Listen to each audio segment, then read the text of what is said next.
Хуманоста на Битола во минатото. За време на Отоманската империја. За сиромашните граѓани било донесено да се ослободат од данокот джизие. Жители од Караоглан Мало во Битола имале право на бесплатна храна од малскиот имарет. При битолскиот шеријатски суд постоеле фондови за помош. Грижа за децата без родители и незгрижените.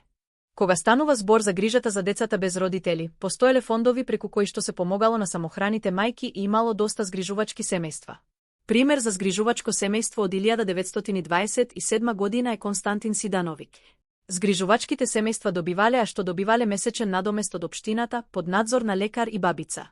Сиропатилишта. Болницата Благоваштение на почетокот од 20-тиот век згрижувала сираци. Зафарија Шумајниска, која го основала домот за сираци лица утеха, се грижела за над 130 деца за време на Балканските војни. Имаше и сиропатилиште Богдај, кое што се наоѓало во близина на Црн мост. Ова сиропатилиште е од 1935 година. Домови за стари лица. Првиот организиран стационар за стари лица бил во рамките на болницата Благовештение со 12 кревети.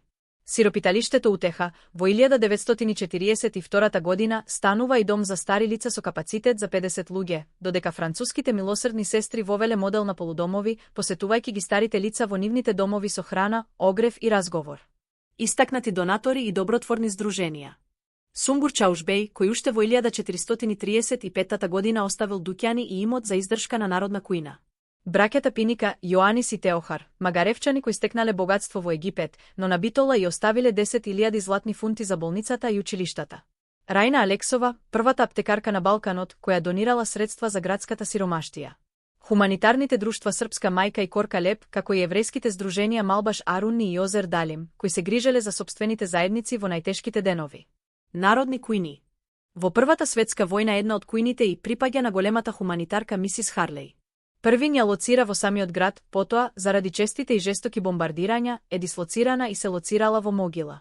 Народни кујни имало и за време на бугарска власт во црквата Света Петка, како и тогашната црква Свети Никола. Овие кујни се од 1942 година. Школски кујни. Постоеле и школски кујни која што биле наменети за бесплатна храна за учениците од битолските училишта. Благодарение на американската мисија на Црвениот крст и поддршката од познатиот Михајло Пупин, во Битолската гимназија уште во 1919 година била отворена првата училишна кујна, која подоцна, преку креативни акции на учениците и дарежливоста на локалните занаетчи и трговци, успеала да прехрани 500 најсиромашни гимназијалци со појадок и ручек. Во сутеренот на основното училиште Свети Сава, денешното Гоце Делчев, во 1934 година работела школска кујна која секојдневно подготвувала појадок и ручек за 130 најсиромашни ученици.